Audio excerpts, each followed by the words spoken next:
Good morning. Welcome to the meeting of the Standards Committee of North Norfolk District Council on Thursday, the 19th of December, 2024. The first item on the agenda is to receive apologies for absence. I've got apologies from Councillor Blathwaite, Councillor Dixon, Councillor Housden and Councillor MacDonald. Thank you. Do we have any items of urgent business? Thank you. Item 3, to receive the minutes and to approve them as a correct record of the meeting of the Standards Committee held on 3rd of October 2023. I can confirm that this is an accurate record of the minutes meeting. Thank you. So we can propose to accept those. Thank you. Item 4, declaration of interest. I ask members at this point to declare any interest they may have in the following items on the agenda. No, none. No. So now we move on to item 5, which is the determination of a code of conduct complaint in respect of Councillor Rockett of Fakenham Town Council. And first of all, we will introduce the members. I'm chairing for the day. I'm Councillor Jill Boyle-Cromer. Councillor Lucy Shires, North Walsham West. Councillor Brown, Stoddy Ward. Councillor Pauline Porter, Bacton Ward. Thank you. And the officer. Good morning, I'm Cara Jordan, the Monitoring Officer. Hello, I'm Emma Childs, the Clerk. Good morning, Mary Lou Clark, Investigating Officer. Thank you. And thank you. And our independent person for today. Our independent person for today is Charles. Thank you.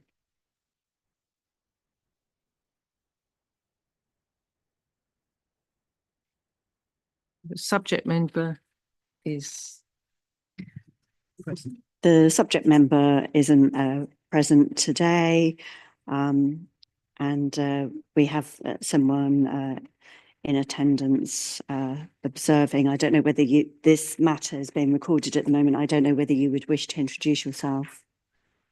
What?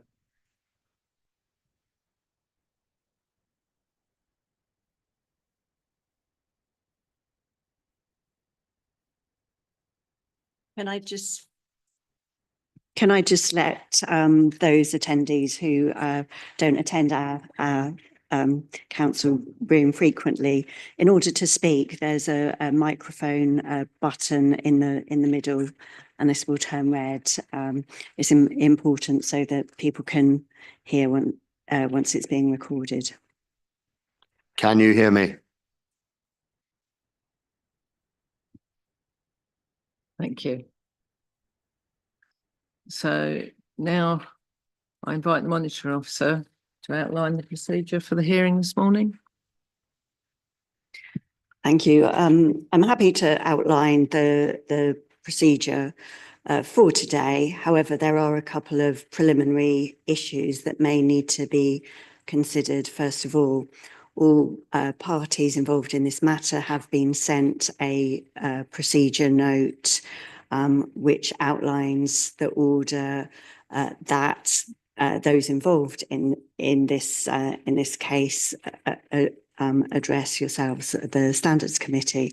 However, there are two potential preliminary issues that you as the Standards Committee will need to consider, and they are consideration of whether to adjourn this matter or proceed in the subject member's absence, And thereafter, if you decide to proceed in absence, you would need to consider whether the matter should be heard in public or private session. So in regard to the question of whether to adjourn this matter to another day or to proceed in the absence of the subject member, I give you the following information.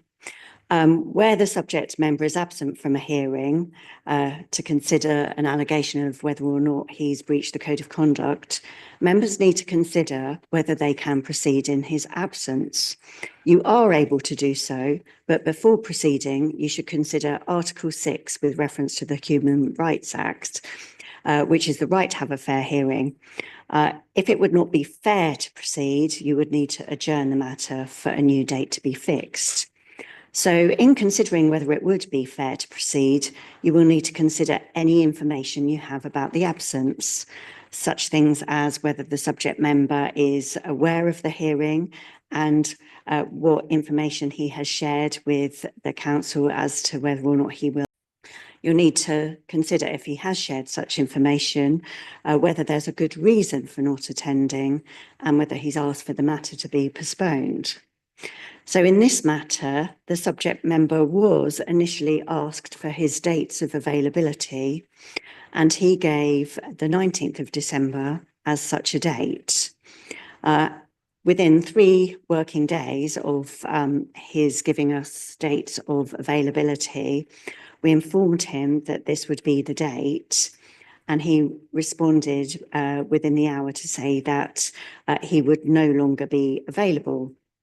We therefore asked him for his reasons, and he sent a number of emails, but the first one saying that the person that he wished to accompany him was no longer available. He then went on to say there were some issues in regards to transport issues and other matters. And there is a wealth of correspondence between myself and the subject member about this, which I will share with members of the committee. The subject member is aware that if he wasn't going to attend, that I would be sharing such information. And I do believe that he has himself shared that information with you this morning. Here, he does have knowledge of the hearing. There has been this email exchange over the last month, and I've asked him in particular if he would be attending, and if so, letting me know if he would be attending with anyone, whether he had a view about the matter proceeding in his absence, and whether the matter, in his view, should be in public or private session, similarly regarding the documents. He hasn't clearly responded to those matters. I continued to inform the subject member that the hearing remained set for today and offered some assistance regarding transport issues and third-party support. But until this morning, he has not engaged with supplying the relevant information. However, the decision as to whether to proceed in absence or not is a matter for you as the committee. I've just indicated this initial view on the information that I've received, but of course that isn't my decision. It's a decision for yourselves. And you will need to firstly be satisfied that he has knowledge of the hearing. You will consider the views of all interested parties as to whether it would be fair to proceed. And if you do decide to proceed, the matter will need to be conducted as fairly as possible in light of the absence of the subject member. So I think you may need some time to consider the correspondence that has occurred between myself and the subject member. He's also sent some information directly to yourself as members this morning, indicating that he's no longer available to attend the hearing today. But you may also wish to hear from the investigating officer and the independent person if they have any particular views, but perhaps you may wish to do that after you've considered the correspondence so that they may also see it. Thank you. So we retire at this point. So we'll take a short break and retire and discuss whether or not it should be continued.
Thank you for your patience.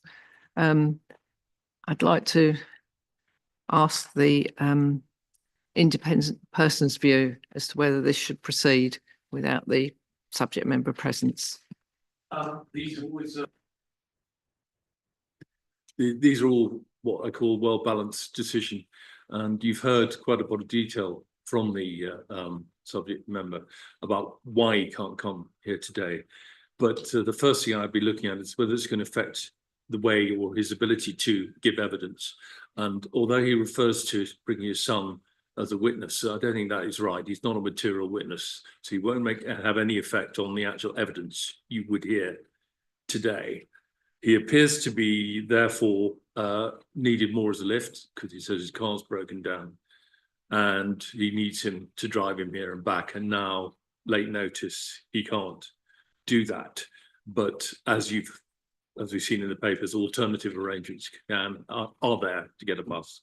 There's just one final third area of being accompanied, and that is to provide someone with support, because they may suffer from nerves. They may just want someone there to provide them reassurance, to support them in generic terms. But actually, he hasn't said that. He hasn't said that is a particular reason why he wants his son here, to provide some form of assurance and comfort. That he hasn't specified that at all. He's just said he wants his son to give him a lift. So I think it's a balancing decision always, but I think it veers in this case on the grounds that you should proceed in his absence. Thank you. And I'd like to now ask the investigating officer her views, please. Thank you. I would say that the subject member has had opportunities to provide a response to the draft and final investigation and chose not to do so. The investigation report does take in the subject member's submission in the initial assessment and provided the date of availability, and we based the hearing on that. And then once it was fixed and he was alerted of that, did immediately say he could not attend. It would be my submission to proceed to avoid further costs and time to public resources. Thank you very much for your views. We have obviously got together and considered the question of whether to adjourn this matter or to proceed in the subject member's absence. We recognise the need to consider fairness to all persons involved, including the subject member. We note the following. 1. The subject member was asked for his availability and provide us his dates, including the 19th of December 2024 on the 28th of November 2024. 2. He was informed on the 3rd of December 2024 that he needed to hold the 19th of December for the hearing. 3. An hour later, he said he was no longer available on that date. 4. He was asked for the reason and informed that the person who was going to accompany him was no longer available. 5. The monitoring officer wrote and informed that this did not appear to be a sufficient reason, but gave him the opportunity to provide further detail. 6. He was also asked for information around attendance, any witnesses, and views of hearing the matter in public or private. 7. Whilst further information was provided around transport difficulties, assistance was provided as to how to attend and the possibility of arrangements of having an alternative person to accompany him. The council also arranged for a later start time to accommodate any travelling difficulties. 8. We have read the correspondence and consider that there is no good reason not to attend, We have read the correspondence and consider no good reason to not attend has been provided, especially as he identified this date as suitable, so close to notification of the hearing date. 9. We have heard from the independent person and the investigating officer and note their comments. We have also considered the correspondence sent to the committee today and earlier this week. 10. The decision of the committee is to proceed in the absence of the subject member.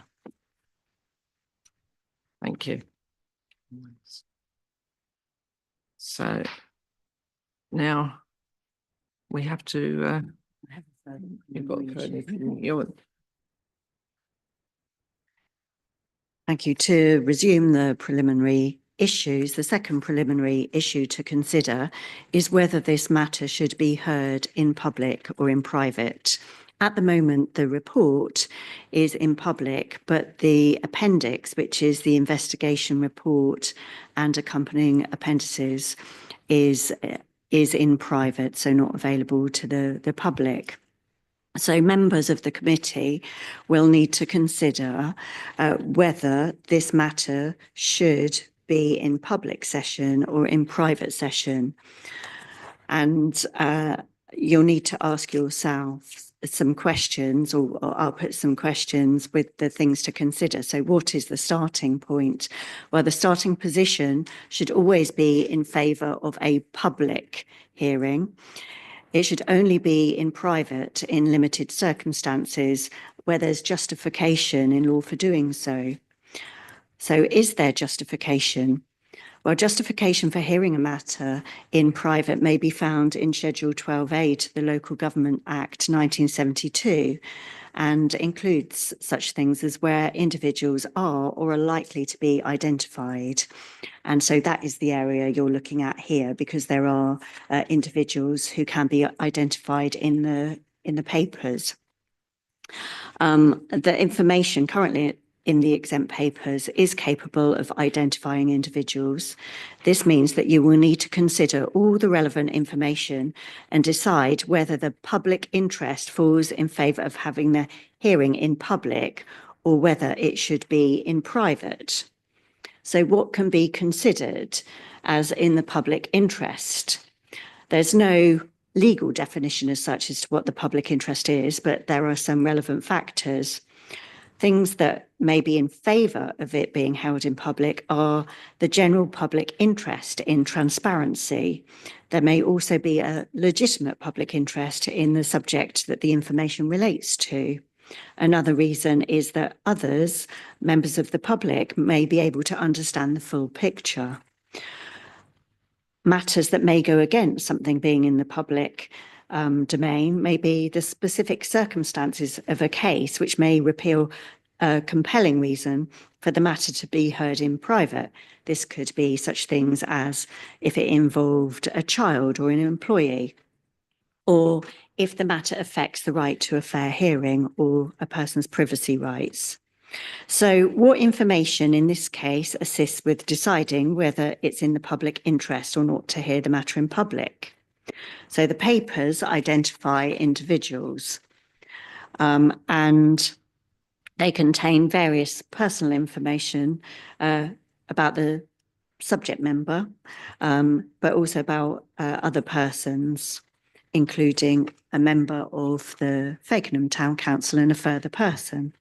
So in regards to the complainant, I have been in correspondence with the complainant and he has emailed to confirm that he is content for the hearing and the documents to be in public. I've also contacted the witness whose exhibit is Exhibit 3 of the investigator's report, and that witness has indicated that they are content for the information to be in public. I will inform you what, if any, information I have regarding the subject member and the subject member's views. But perhaps first, if you could ask, Madam Chair, for the investigating officer and then the independent person to give their views as to whether this matter should be held in public or private.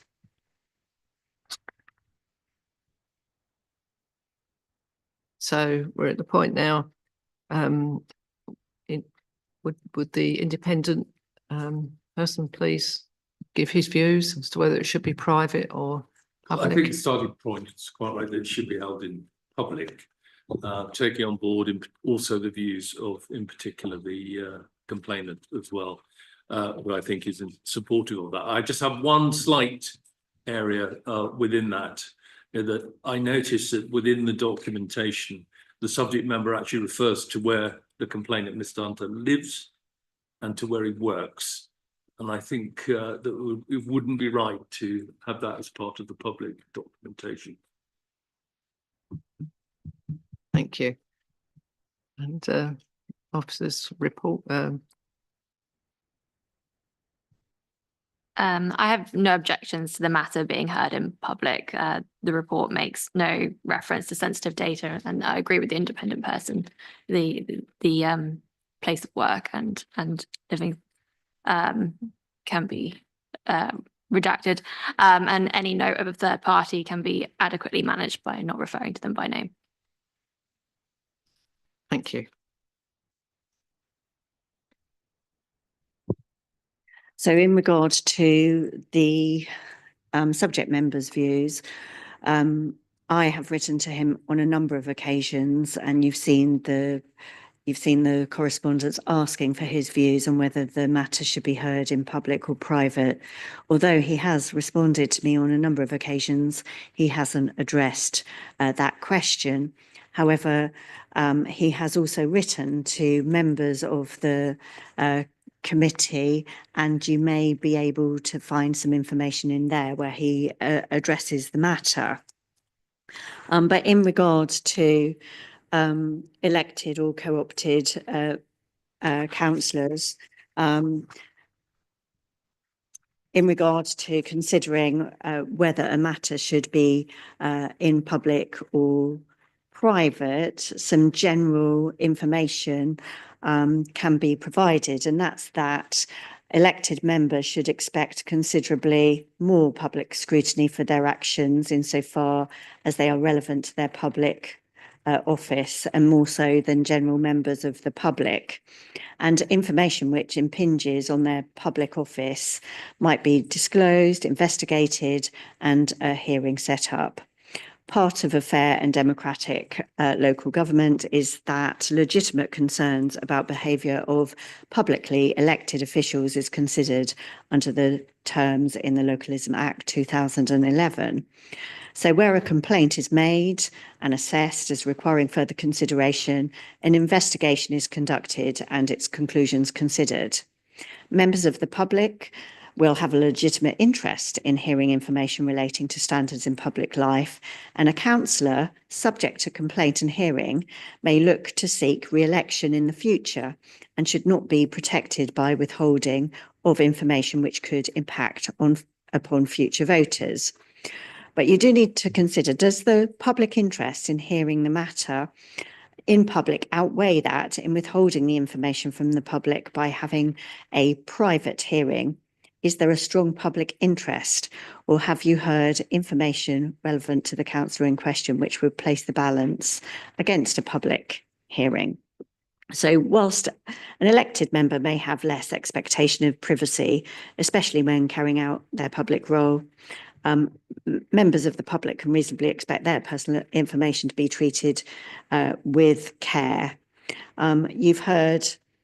So to summarise, and you'll look at the information that the subject member has sent you, but you'll look at the complainant being content for the matter to be heard in public, the witness in the exhibit content for the matter to proceed in public. The investigator and the independent person have also said the same, save that the independent person has identified one area of the public documents that may need to be redacted if later shared, but for the hearing that need not be identified. So the matter now is for yourselves as the committee to decide whether this matter should be heard in public or whether we need to go into private session.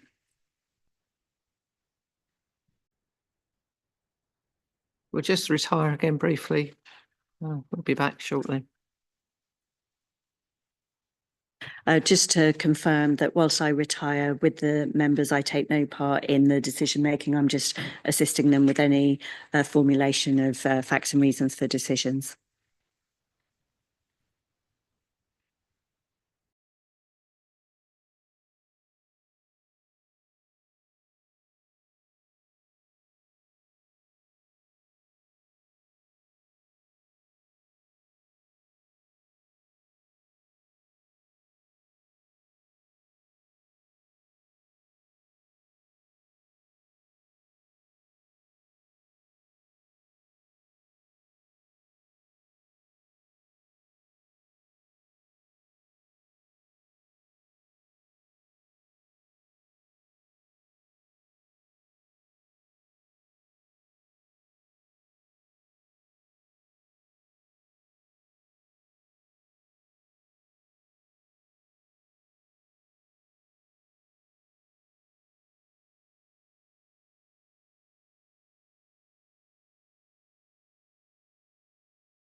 Thank you for your patience again.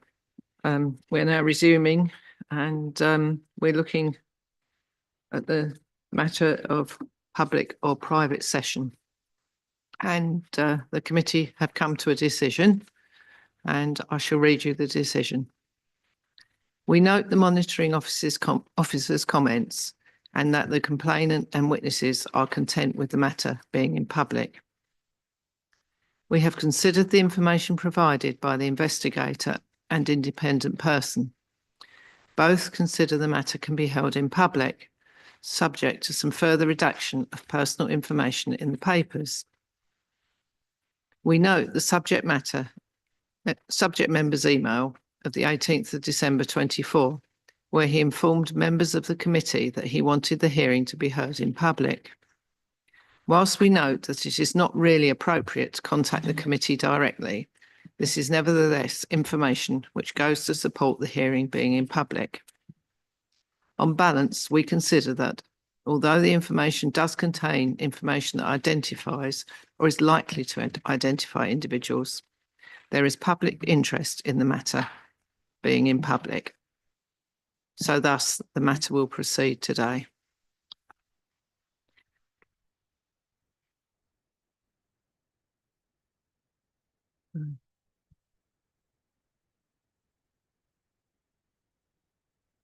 So we are now at the point of asking the investigating officer to outline the complaint and present their report, please. Thank you, Chair.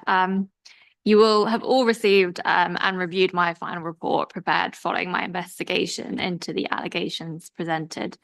I do not intend to read the report in its entirety.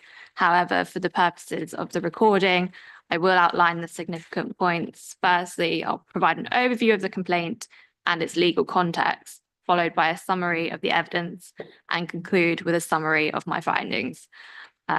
You will note from the report that the investigation involved one incident on Friday, the 22nd of March, 2024 at 10 a.m.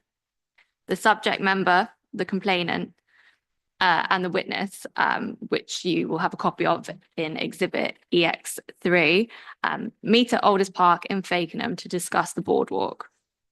The complainant and the witness report that the complainant had said the boardwalk needed some immediate repairs. The subject member then responds with, "Who the fucking hell do you think you are? I've had enough, I'm leaving." The complainant responded that the subject member should leave the meeting, having used foul language. The subject member then said, "No, I'm not fucking leaving, you can fucking leave." To which the complainant responds that he was not leaving and the subject member needs to leave. The subject member then said, "No, I'm not leaving, and what are you going to do about it?" The complainant reports that the subject member was verbally and physically adopting an aggressive stance. The witness to the incident reports that the subject member stepped towards the complainant. The witness also reports that two groundsmen arrived and de-escalated the situation, and the complainant left. The subject member does not refute this account and states when providing the account for the initial assessment that it was accurately recorded, except for saying that the complainant had barked at him, "I want it repaired for next week's race meeting." In addition to the complaint received by the council, the subject member allegedly shared the confidential complaint made by the complainant to all of Fakenham Town Council via email on the 9th of April 2024, and you'll have a copy of that in Exhibit 2 of your report. The subject member became aware of this complaint made against him in the contents of the draft report and was provided an opportunity to respond but did not do so. I would also like to make the committee aware that the subject member did again share a section of the confidential report on the 7th of December 2024 with Fakenham Town Council via email. As this occurred after the publication of the final report, I was unable to include it within your papers. However, I believe it's pertinent for the committee to be aware of it for today's hearing. I do have copies if the chair would permit me to provide them.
Have we all had a chance to read that information? Thank you.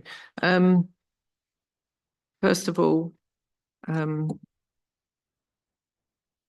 would invite questions to your investigating officer, firstly from members of the Oh, committee. Chair, sorry, there I is was- further to the report. Oh, if- sorry, if I- that was if I just may, a bit- thank I do you. beg your pardon. So the subject member failed to cooperate with myself as the investigating officer throughout the investigation process. So therefore, the report is unable to include any further representations from the subject member beside that, which is included in the initial assessment. So now the complaint has been outlined, I'll present the legal principles underpinning the investigation. The first principle the Standards Committee should be aware of is Article 10 of the European Convention on Human Rights.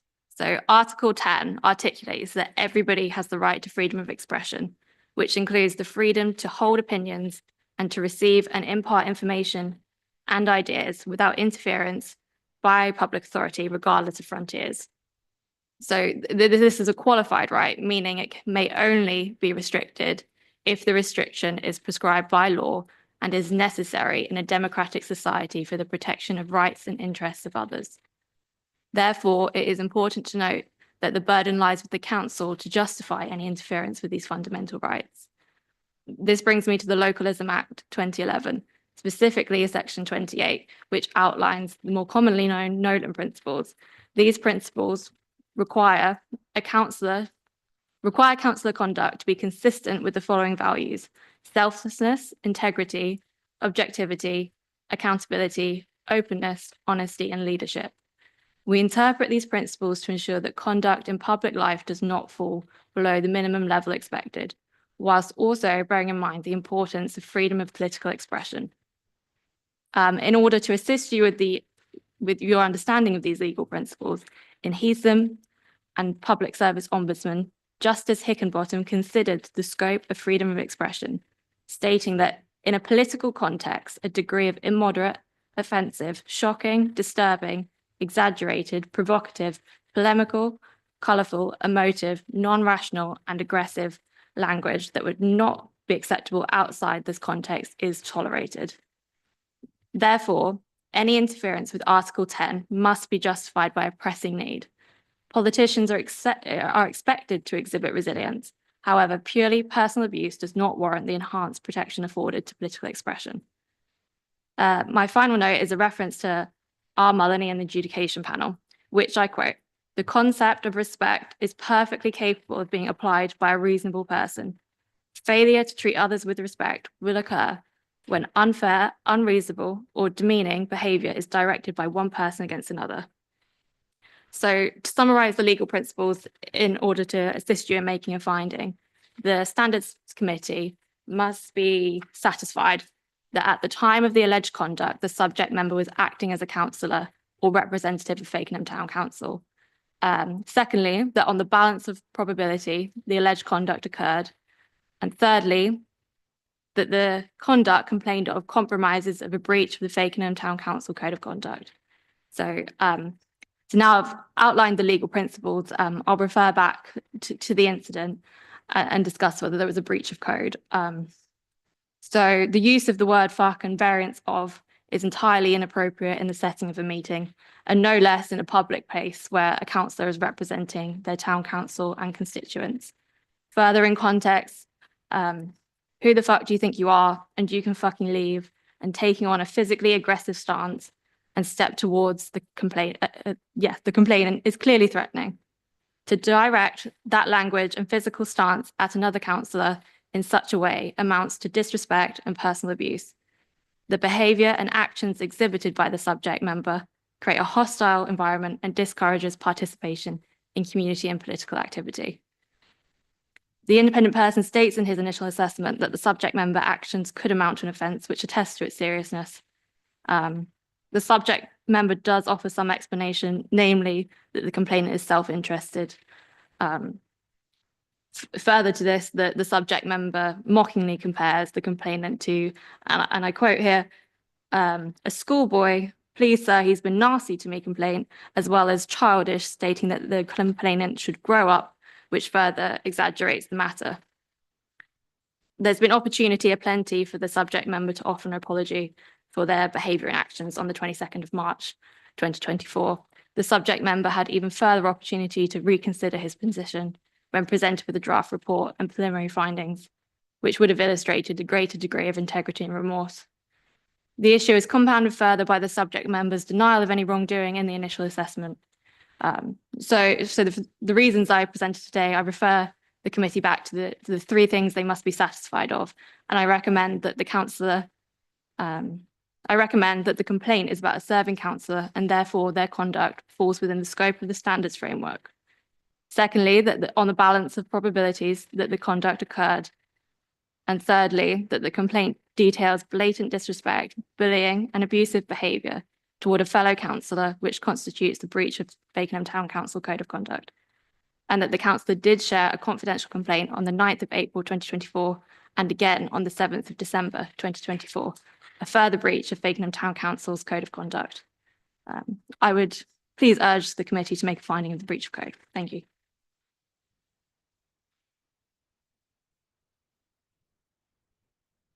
Thank you. That's very helpful, Sarah.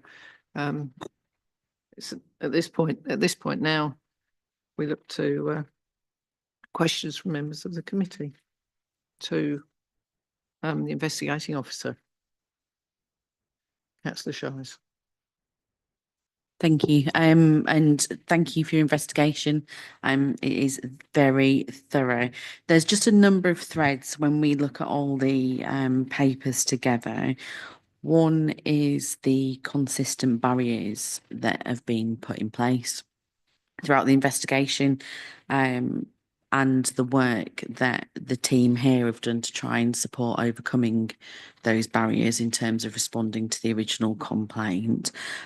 Just for absolute clarity, beyond the first initial contact over the original complaint and the response, there has been no further explanation or comeback other than to criticise the methodology of which the investigation is undertaking.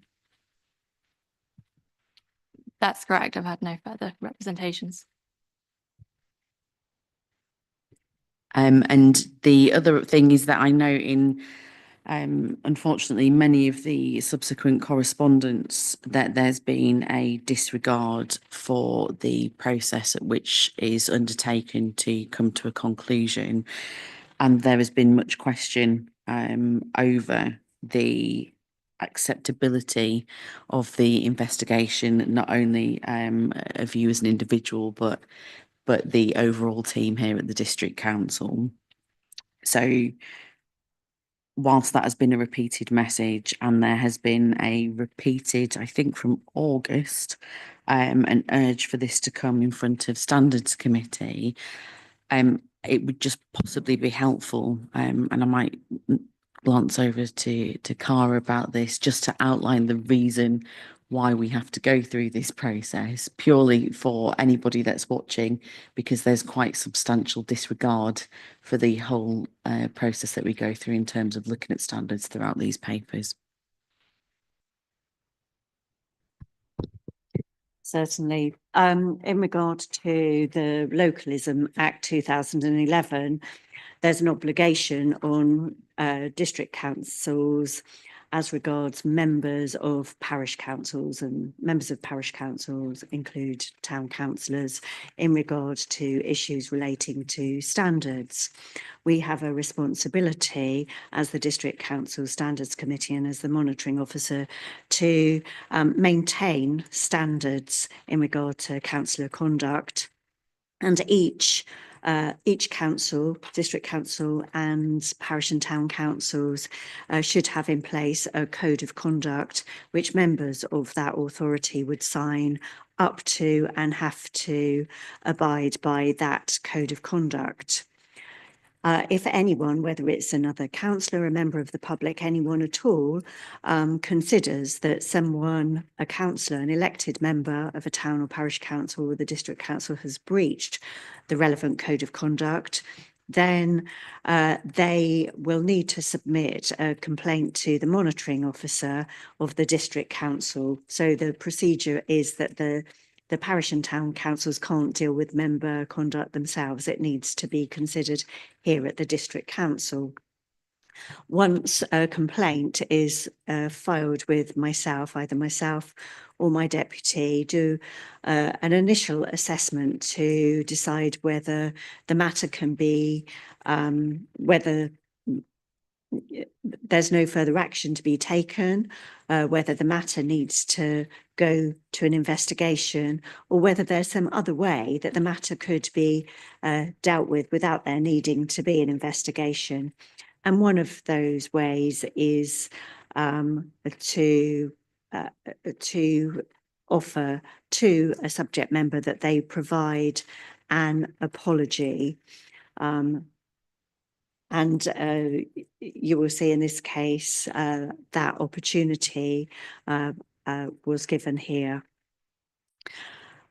Where such an alternative disposal, if you like, is not met, then the matter would proceed to an investigation.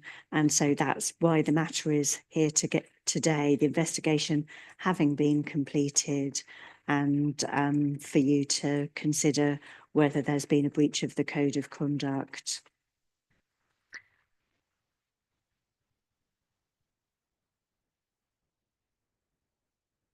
Thank you, Madam Chairman, and thank you to our investigating officer for her report.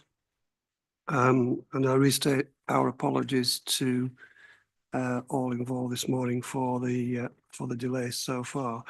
I think there are three issues that the investigating officer highlighted.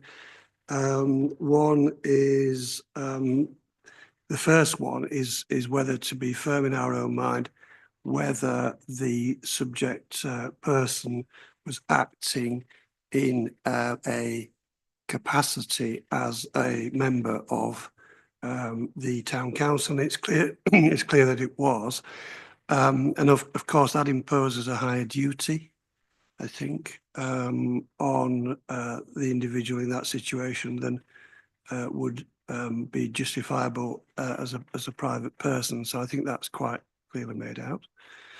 And I think that the conduct clearly, for that reason, on the day has established the need for an investigation. And I think from what we've heard in your summary of your report this morning, says that there is a prima facie case for a breach having occurred, and therefore I have no hesitation in proceeding further. And I don't think I've got any sort of detailed questions to put to you. So thank you for that. Thank you. I'll just pass across the monitoring officer who has some questions. Thank you. Thank you. I did mention at the beginning of this process that if we proceeded in absence, then it needed to be as fair as possible to the subject member who is absent.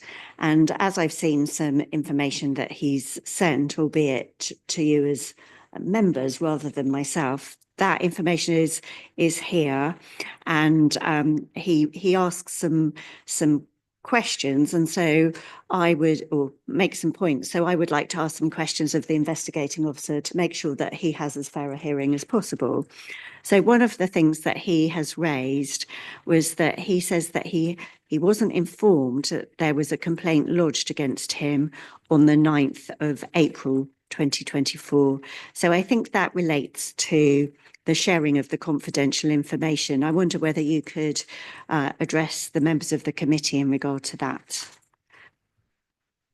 Yes, so I will say that the subject member was provided in the draft report Exhibit EX2, which contains the confidential information which was shared with the Fakenham Town Council. He had opportunity to comment on that draft report, and if there was anything that was factually inaccurate, he would have had the opportunity to raise that with me at the time, and chose not to. further to this, he's had the final report. And again, I received no further correspondence. I have some more questions if I may. He also mentions that the final report contains redactions, in particular Exhibit 2, and he doesn't consider that fair. And so I wonder whether you could give some information to members of the committee as to why there are some redactions in that final report, or rather the exhibits to it, the appendices. Yes, so the report is redacted for third-party data in line with the council's data protection policies. I think it was redacted suitably enough for the purpose of responding to the complaint by the subject member. One other matter, he mentions in regards to paragraph 33 of the final report.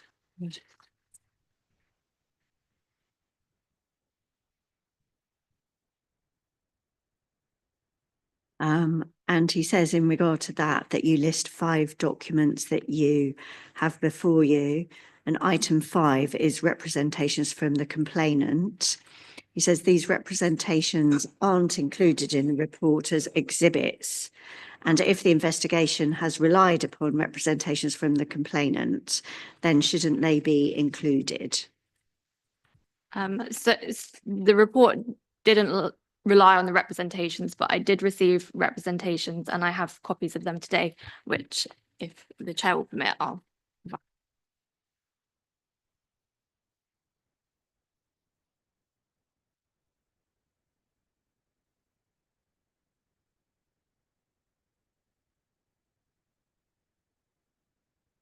Can I check that the subject member has had copies of what you're sharing? The subject member hasn't had copies of this. Oh, right. In that case, could I see them before they're shared with members? Thank you. I want them back. Thank you.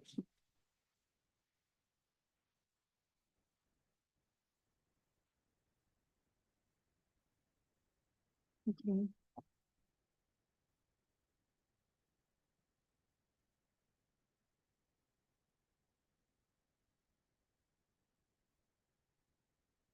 Thank you. In that case, I will share with the members of the committee. I think the investigating officer is saying this is the information that she had before her, but members of the committee will bear in mind that the subject member hasn't had the opportunity to consider these. Would you like to see them? You don't have to. Yep.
Finally, it's kind of a converse type question.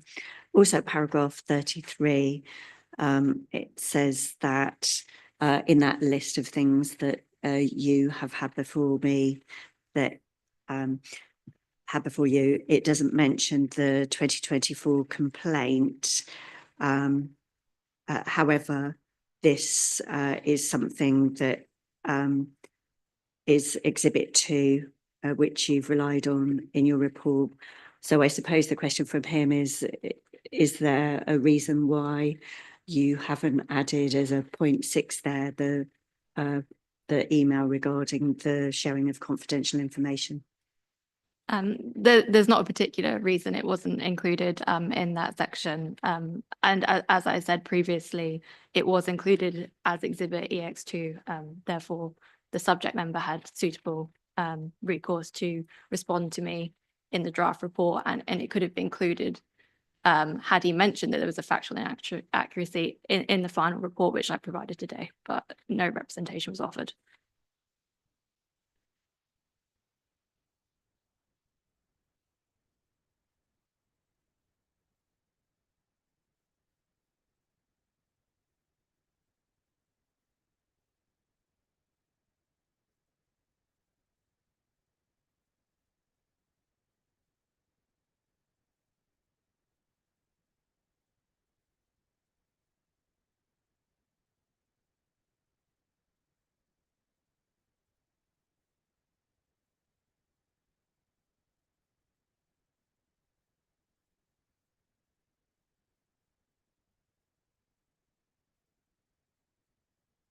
Right. So, independent person, do you have comments to make, some questions? Just two really, thank you, madam. That is, first one being, this is actually one where the facts are not really disputed as to what was said. And I'll just remind you of the comment made by the subject matter that Councillor Hunter has provided a reasonably accurate account of what I said to him. So he's not disputing the language he used to Mr. Hunter at all. So the swearing, the F words and so forth. However, he does couch it slightly. He disagrees with some of what Councillor Hunter responded back, but that actually has got little to do with the so-called language used. It's more. Sorry, could I just interrupt a moment? I think this is questions for the investigating officer. Sorry, yeah, I'm just conscious he's not here, and I'm trying to tease out a bit more what he would have said, perhaps, in order to help his case more. So he tries to put the language he used within context of being in the army. He mentions of that it wouldn't have offended someone else who'd been in the army necessarily, but it has to be said that he does apologise to the town clerk. So he clearly is aware and conscious that the language is inappropriate, but he would say only to some people is what he's saying, not necessarily to the complainant in this particular case. On the actual language used, it's relatively straightforward. I think a reasonable person looking at the code would say that that is not respectful, first of all, not respectful. And secondly, it is language liable to cause offence, intimidate, bullying behaviour. And in fact, coupled with the invitation to step outside, ventures on the threatening, and you're almost in a quasi-criminal accusation there, but you needn't go there today. It's just because you need to, I don't think it quite meets the criteria, but you're very close to it. So that is why it is not at the lower end of seriousness in terms of the combination of the language and the gestures. Sorry, if I could just interrupt, I think there's an opportunity for the independent person to make representations. This is just a section, if you have any questions for the investigating officer. Oh, sorry. Well, I've gone ahead. Yeah, no, I don't. No. Sorry, I was ahead of the game.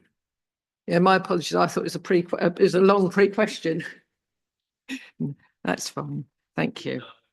We have now heard from you. Yeah, okay. So now we need to move on from my discretion, we can invite the complainant to ask any questions on the investigating officer on the report. Are there any questions you have? No, I don't think there are, Madam Chairman. I think I'd just like to say a very thorough report, and I am sorry that it's taken up so much time for so many people, because back in April, when the actions of Mr. Rocket happened, you know, it was very shocking.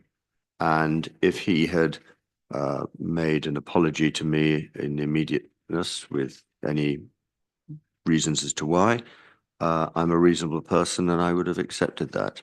And likewise, if he had made the written apology as he was given an opportunity to do so after the initial assessment, of course I would have accepted that. But I believe that time has moved on from then, and he's made it very clear that there's no wish to make any apologies or anything like that. I'm still, yeah, I'm very angry about it, and I'm also equally angry that he decided to share confidential information, basically between those in this room, himself and myself, with other members of the council, putting them in an awkward position on 2 occasions. But thank you for your work. Thank you. Well, at this point, the subject member would address the committee and put his case, but As the subject member isn't here, obviously he can't do that. I've asked some questions on behalf of the subject member, so I think the next step is the independent person. no, and thank you for the questions. I think they were fair comment from what you've extracted from what we've seen. And again, we can't invite, we can't do 13 either. 14.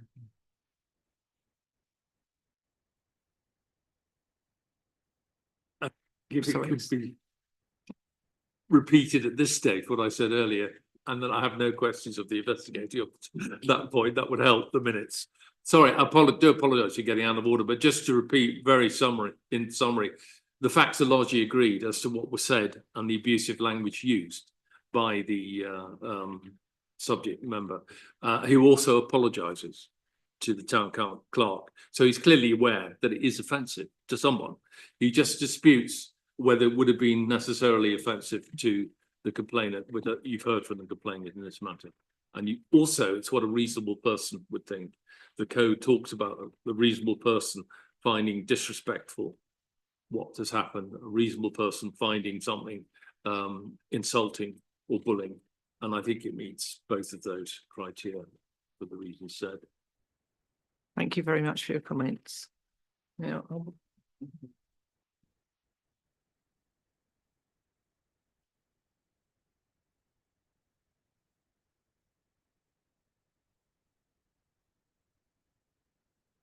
yes, some questions to be asked. Thank you. So in the subject member's response, obviously the initial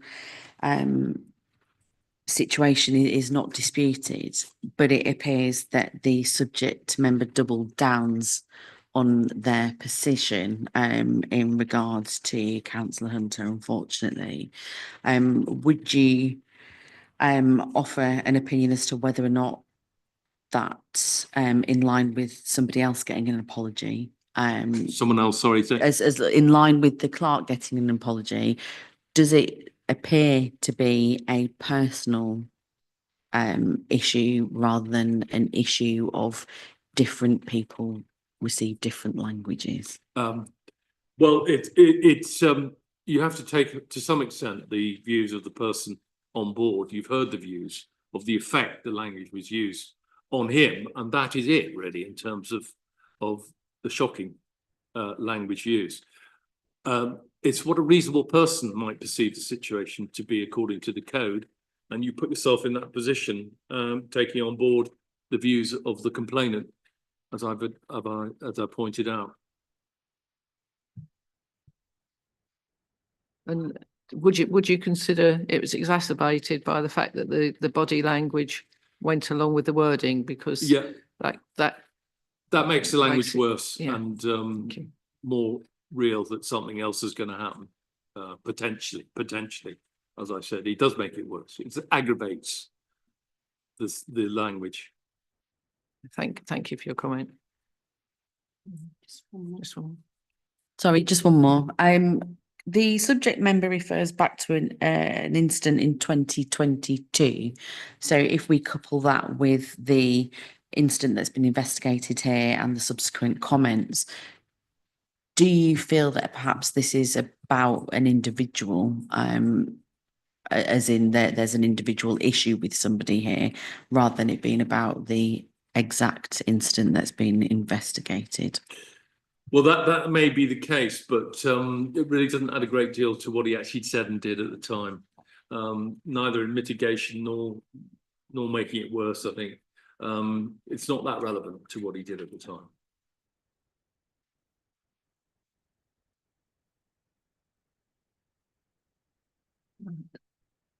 So we're now on trying to pull together some closing statements. So firstly, I appreciate the first one from the investigating officer.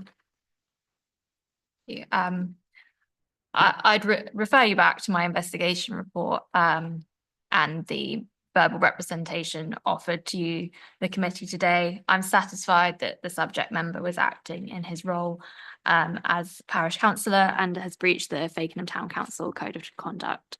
There's been every opportunity for the subject member to apologise, which would have certainly mitigated the alleged breaches. I find it surprising that a councillor the subject member is not more astute to what is considered good conduct. Thank you. Thank you for your comments. We now move to the monitoring officer. See if there's any final advice. Thank you. Could I just ask one question of the investigating officer before I give my final advice? Did you make any changes from your draft report to your final report? Any ones other than like typographical? Nothing except typographical. Thank you. I just asked that in regard to the observations following the draft report received from the complainant, so it hasn't changed the report. In considering this matter, you'll take into account everything in the papers and everything you've heard here today.